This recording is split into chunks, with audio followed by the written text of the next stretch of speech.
Welcome to Rubin On Point, a podcast about cancer, resilience, and being human.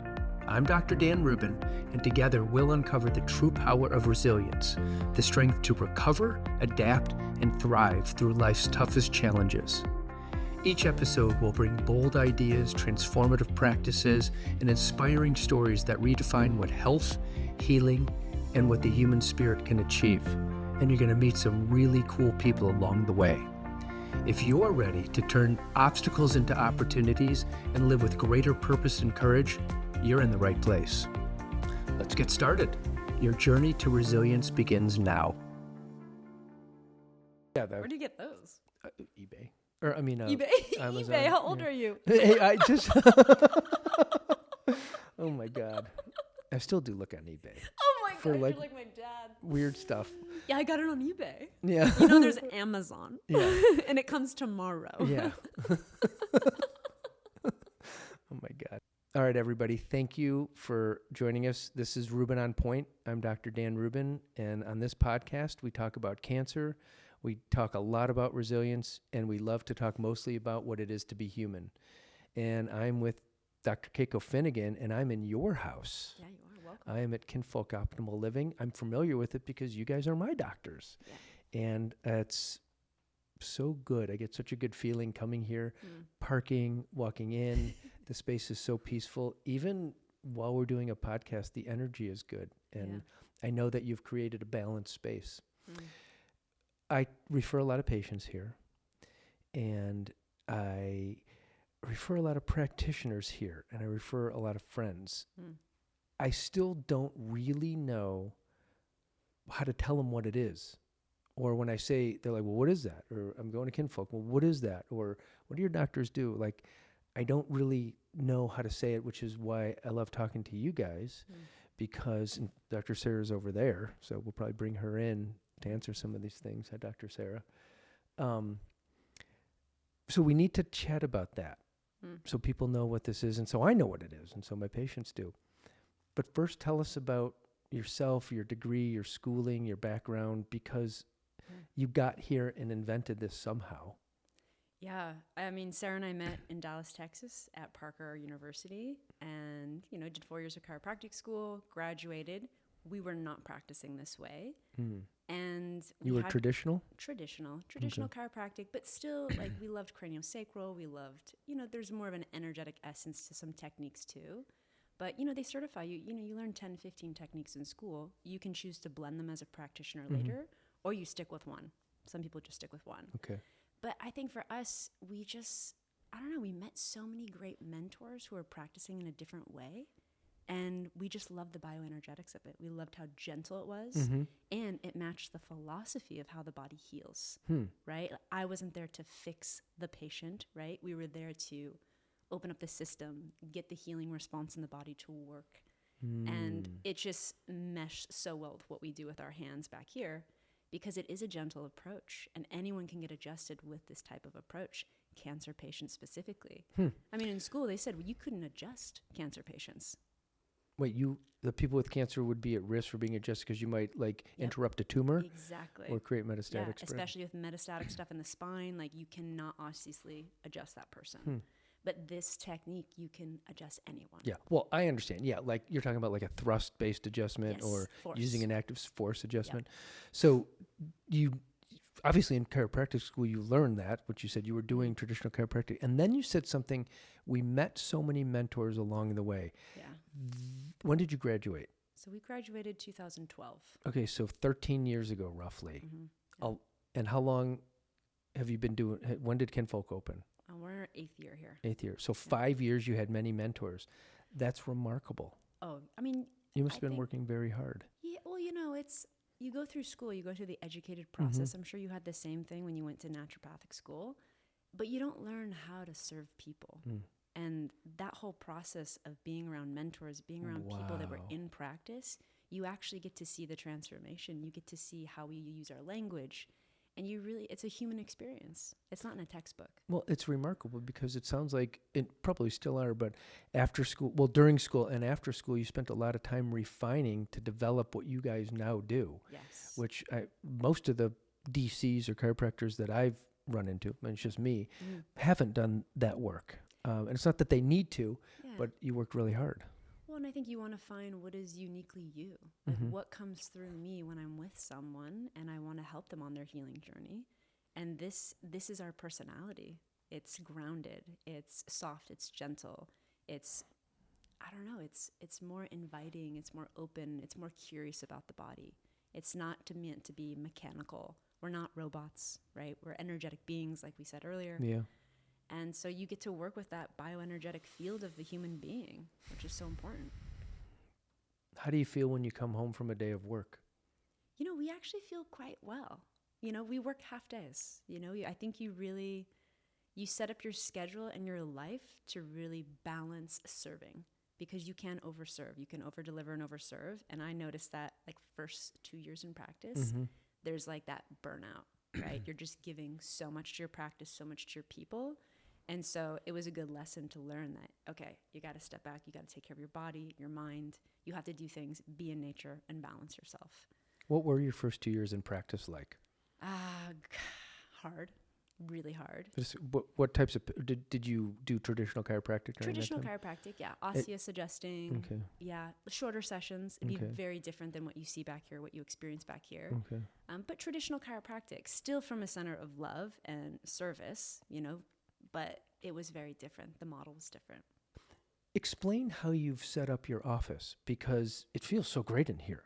And I'm not even in the treatment area. This is the waiting area, or the waiting. This is, what do you call this area? I don't know. We call it the lounge. The lounge. It's the lounge. Indeed, yes. So I'm lounging in the lounge, and I spend quite a bit of time in here. When I come in, when you're adjusting patients, I hear certain types of music. So Right. is it a functional design? Yeah, everything's intentional. You know, we pick a certain incense that has benzoin that helps relax the parasympathetic tone in the nerve system. We have music that plays with vibrational attunement to help relax your nerve system. The materials we pick, earthy materials, natural products, wood, you know, things that are of nature. That's all meant to really create safety in the body. It's meant to be familiar. You touch it, you interact with it. And this building is an old building. It's got a great grounding energy. We call it the temple for a reason. Like, it feels like there's a temple. Like, this has been here for ages. This building? Yeah. So it's one of the first buildings on Fifth Avenue. Oh, really? Yeah. So it's a historic building in our mind. And yeah, the music we play, the lighting is so important for the nerve system. You know, you don't want flickering LED lights all the time, especially if you're trying to relax. So we have dimmer switches on everything, which was a big deal to get that in. So we really try to curate, they call it a neuroaesthetic experience. And they call it, or you call it? They call it. Okay. I just love the term. And then we did a deep dive into, okay, what kind of environments help people relax? Okay. You know, what type of music? You'll notice the music, there's no English words. Yeah. Because we Let's don't talk want you about in your head. We don't want you thinking. You know, we used to play John Mayer first, second year in practice. And it reminds people of too many things because of the words and the memories with the music. This is usually mantra music. So it's just pure vibrational. It's all Sanskrit. In some way, even though I don't understand Sanskrit, do I understand this music when I'm here? You do. Your body does, because it's all vibration, right? Like, your body is, you're listening to it, but your body is encoding the geometry of sound into the body. I love that. Our body's encoding the geometry of sound. Yeah, with you're not great just intent. hearing it, right? It's a vibration. There's waves. Like, it's a shape, and it changes your shape internally. How is that reflective of then the treatment that you do? Because you had told me, I'm a patient here, and I have been for over a year now. Yeah. So I was referred here by somebody very special to me, and it really helped me. Yeah. And you told me that every time you come in here, intentionally, you want your body to have the same experience and to remember certain things, like the blanket. Right. So what's the patient experience like? Well, when you come in, we didn't want it to be a white coat clinical type of setting. So it's come in, relax. And then as far as the adjusting goes, it's a 20-minute meditative adjustment. You mentioned the blanket. We put the blanket on because it creates sensory deprivation. It allows you to drop into your body. And a lot of people say it's comforting. Once the blanket goes on, they've been so entrained with the adjustment. So every time they go inward And when you go inward, magical things happen with the nerve system. So you put a blanket on, but you don't cover my whole body, and No. I remain clothed. Yeah. So I come in without my shoes, Yep. and then I take a face cover and I go to the table that's open, Yeah. because I've been trained, and I put my face cover down, and I I lay face down. Right. How come you always start us face down? There's something about the backside of our body. Mm-hmm. It doesn't get touched. Right? We move forward, we handshake, we interact in the front of our body. This is like the motor side of the nerve system, right? But the back side, this is the sensory side. Mm-hmm. And there's something about the sensory side of the nerve system that doesn't get the attention that it needs. So as soon as you go face down, I need to know what's the tone of the sensory side.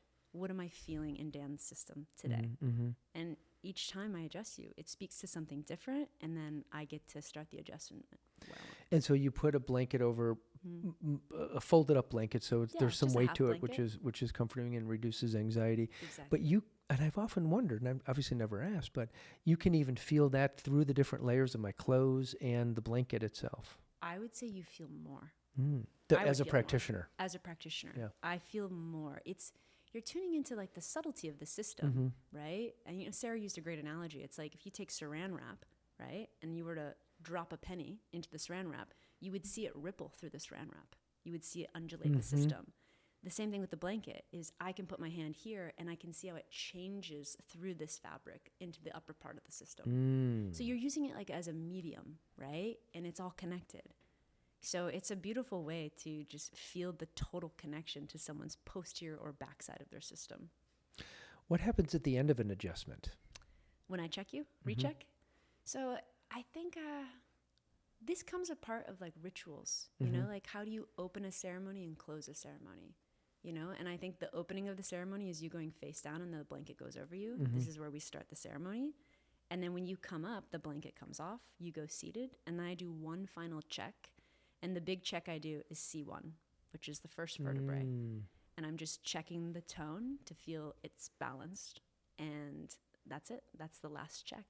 And I have to breathe a certain way during that. I usually have people take one final breath in, and then they release the breath. And that's how we close the adjustment. And if you sense something out of balance with C1, do you adjust at that time? I would say go face down, or sometimes I have people lay on their side. C1. Why is C1 so important? It has the most nerve input from the nerve system. There's so much. This plexus, this neural plexus, it's the closest to the brain, right? So there's so much autonomic functioning happening there. And C1 it's how we see the world, right? Explain what's, for our listeners who don't know anatomy, what is C1 and what did you mean by it's how we see the world, and what is the autonomic input? So C1 is the first vertebrae of the spine. So you've got 7 in your neck, right? C1 is the top vertebrae, right? And I say it helps us see the world because it's a rotational segment, right? Your head rotates directly on C1? Yeah, right? Like we call it the atlas, right?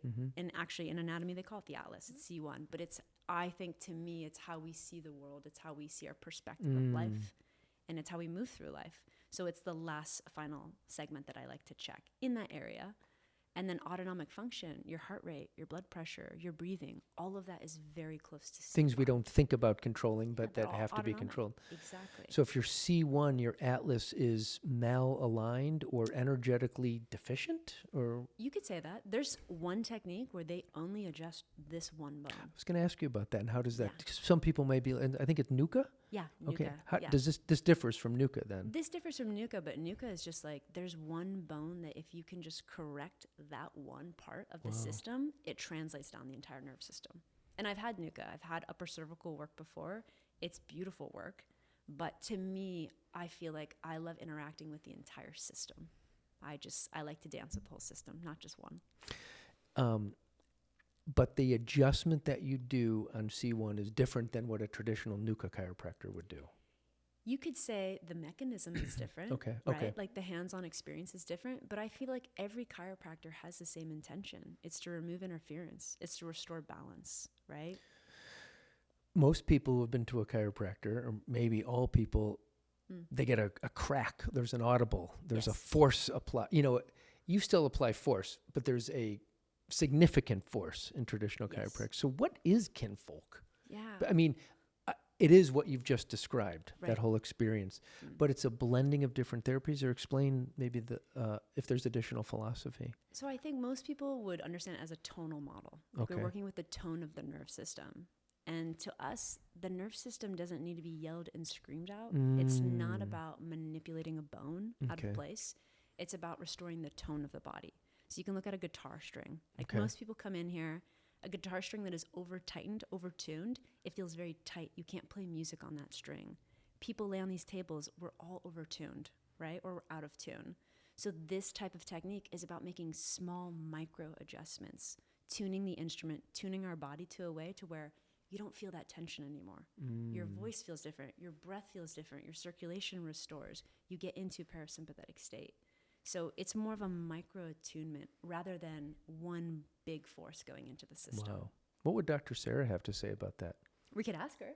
Can we? You want to step in? Come on in. Hi, Dr. Sera. I have always been wondering, how are you two so philosophically, energetically, practitionerly aligned? Like you developed this together, right? That's did. very unique. And then you facilitate it in patient care together. Right. So I think in school we had one mentor. Mm-hmm. Her name is Dr. Autumn, and she honestly, I feel like she changed our lives. Mhm. And so I think we went into chiropractic school to become chiropractors, so like this educated experience. But every Wednesday night we would go and we would sit on her floor in this circle, and we would do the inner work together. And so Keiko and I, we were roommates, we were best friends, and I feel like we had this healing inward experience. And so because we were able to discover ourselves and have that together, we just see each other. Mm-hmm.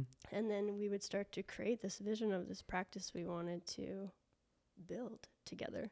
So I feel like we had the inward journey together, we had that educated experience together, Wow. and we just shared this vision that both came from our hearts. And I feel like when our hearts aligned, everything just kind of fell into place for us. Do patients ever come here and then are like, this isn't for me, or this isn't what I expected? You have to be ready to do the work. Okay. You know, we're not here to fix you. We're not here to crack your back. We're here to have a guided, facilitated inward journey. And Mhm. people who are not ready to look at their stuff, they're usually, they're not ready for it. But what if they're just like, I'm a runner and I have chronic hip pain? Yeah, I mean, they can lay on the table and they'll have an experience of tension being melted out of the body. But I feel like the work that we do, there's so much mental and emotional components to it that we love supporting people beyond just the physical body. Right, but do those people, if they're not, say, ready to do the work because there may be something besides their biomechanics Right. causing that hip pain? Exactly. And so do people ever come here and then say, I'm frustrated, this doesn't seem to be working? Maybe you do a consult with them and say, like, here's some other things to explore? Absolutely. Okay. Yeah, and we that's just how it add works. to their team. Are some people not ready for that? A lot of people are not ready for that. Wow. Yeah. It takes courage to go deep and to face some of those things. It does. I mean, I experienced it. I'm not sure that I could have faced some of the things that I had to face energetically, physically, if it weren't for your types of treatments and coming here and feeling a safe place. Right. And I think that that's the most important thing. And that's the beautiful thing about the nervous system is we have an experience that comes in and it is painful. Our nervous system is designed to take us away from that, right? And so we store that tension in the body. So when we create the safe space and we are guiding you through the sessions, we're guiding you into that tension or into that compensation or into that defense mechanism. But underneath that is the thing you didn't want to look at. So I feel like that's why. So you can help facilitate dealing with it or release of such elements without words. Exactly. Spoken words. Exactly. So you mentioned the word conversation, and I was just getting ready to ask you if kinfolk was a language. Oh. I feel like it's an embodied language. It's a feeling. Yeah, and I feel like I think it is a language that we all intuitively know. You know, it's like that feeling. It's the language of touch, and it's it's really our first language coming into this world is the language of touch. Of touch. Yeah. I think it used to be that touch was with a metal instrument Right. versus hands. The hands are still gloved Yeah. in America Yeah, for for sure. the most part. Yeah. For the most part, right? Yeah. And other cultures, it's skin hands, Yes. not gloved hands. Yeah. That conversation that you have, this language, is something that you developed, you and Dr. Keiko Mm-hmm. specifically. Yeah. Have you taught anybody else to speak this language? We're in the midst of teaching a few students currently. Okay. But yeah, I feel like as our community grows, we see the demand for it, or Mhm. people are hungry for it, and they want to know where Who are the chiropractors? our clients, Oh. like let's say someone moves away. It's just like, where can I continue this type of care? And it's difficult to find. And so in that sense, I remember I was looking for a body worker who could relatively speak the same language, so to speak. right. I mean, early on, and you didn't have anybody to refer me to because I wanted that same continuation of care, even though it might have been a different dialect. It was still the same language, so to speak. Right. So I experienced that for myself. Yeah. Like somebody who could do a massage or something, but with the kinfolk spirit, so Yeah. to speak, or something like that. It was that important to me. I remember that Dr. Keiko had told me that the psoas was somehow related to anxiety or the parasympathetic nervous system. And I never, I was like, really? Okay. And then she proved it, Yeah. right? Because she treated my psoas, but I never understood how that was, or, because to most of us, that's a muscle, right? Right. And of course it has a nerve, and a nerve, the muscle moves with the nerve, and it has all the regular muscle stuff, but it certainly doesn't have anything to do with anxiety. Well, the psoas is a very interesting muscle, and we don't call it a muscle. We call it a messenger. The Because psoas. Yeah, the Is a psoas messenger. is a messenger because of the way that it grows from the midline out. There's no other muscles that really do that. Whoa. And so the fact You that mean embryologically? yeah. So the way that the psoas grows it's like a centrally mediated muscle. So Whoa. because it's a messenger, and if some like one of your psoas is tight, to us that's like it's a message that you're living out of alignment, and your psoas is there to bring you back into alignment. One of the greatest teachers that we have is Liz Cook. I believe she's in California, but she told us that under a microscope, if you touch the psoas, it recoils like a caterpillar.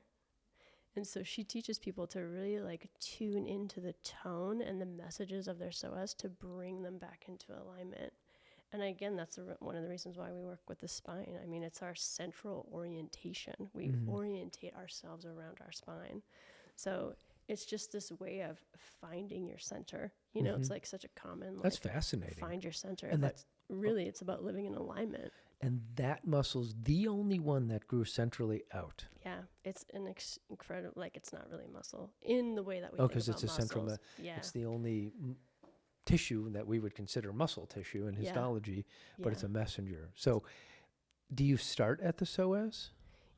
When we're working with the system, we're just feeling the general tone, the feeling of how the spine is waving. So that's what sometimes it'll take us into the psoas, but for us, you're just sort of sensing this personality of someone's entire ecosystem. And then they're going to guide you. I mean, sometimes you have to adjust the front of the body. Sometimes you have to go into the cranium. Sometimes you have to adjust the foot. It's just, where is this person storing this imbalance in their architecture of the body? The types of adjustments that you do, they're with a force, but they're not high thrust or high force thrusts. Right. There's certain ways that you kind of click your knuckles. I don't really know how to explain it. What is it? Yeah, so we're creating an impulse. Okay. So what we're doing is we're applying a force over amount of time, but we increase the time instead of increasing the force, which creates the impulse for your brain to pick up on it. And we intentionally are very light because of how light touch impacts the brain. So light touch increases this sense of self-awareness or interoception. Interoception is just being able to feel the sensations of your body. But when people are in stress mode, or they have an experience that come in that is traumatizing, we disassociate, we leave our bodies, right?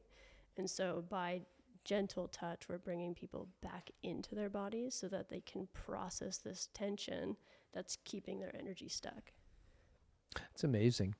Yeah. The selecting a student or so who is interested in maybe having a kinfolk or learning your technique, or I don't know what you guys have planned, but that must be tough too. I mean, if you found each other, that seems like a rarity. It is. I feel it's something that's super special. Yeah. And I feel like there's people out there, and we are calling them in. So if I were to I do need to explain this. Well, what is kinfolk, or why would you refer me here? Or for people who are watching this that are local to the Phoenix area that are interested in maybe calling up or go to the website but don't fully understand, like, what would I say to them? Like, kinfolk, well, let me tell you what kinfolk is. I say it's a meditative adjustment, but then I get all bubbled up. I'm like, I don't know, I just have to show you, or I need to make a video and you need to watch the podcast, you know? Yeah, it's an experience. You know, we always say really simply, like, we take people from tension to relaxation so that they can embody their potential. Because it's really about, we live in such a contracted mental state where it's really about just getting people to relax, come back into their bodies, realign with who they are, what their purpose is, what their meaning is, so that they can show up fully in whatever capacity that is for them. Beautiful. Yeah. Thank you. Thank you. This is lovely. Yeah. I love what you guys do. Thank you both for spending time and for the healing you've helped me get through, and for being a resource for people and patients, and for teaching students, and for being lovely, beautiful doctors that you are. Thank you. Rubin On Point. Thank you for joining us on Rubin On Point, a podcast about cancer, resilience, and most of all, about being human. I hope today's conversation inspired you to see new possibilities for growth, healing, and strength in your life. If you enjoyed this episode, be sure to subscribe, leave a review, and share it with someone who could use a little extra resilience in their day. Remember, no matter what challenges you're facing, resilience isn't just about bouncing back. It's about building a life of purpose, connection, and vitality. Until next time, stay strong, stay healthy, and take care of yourself and those around you.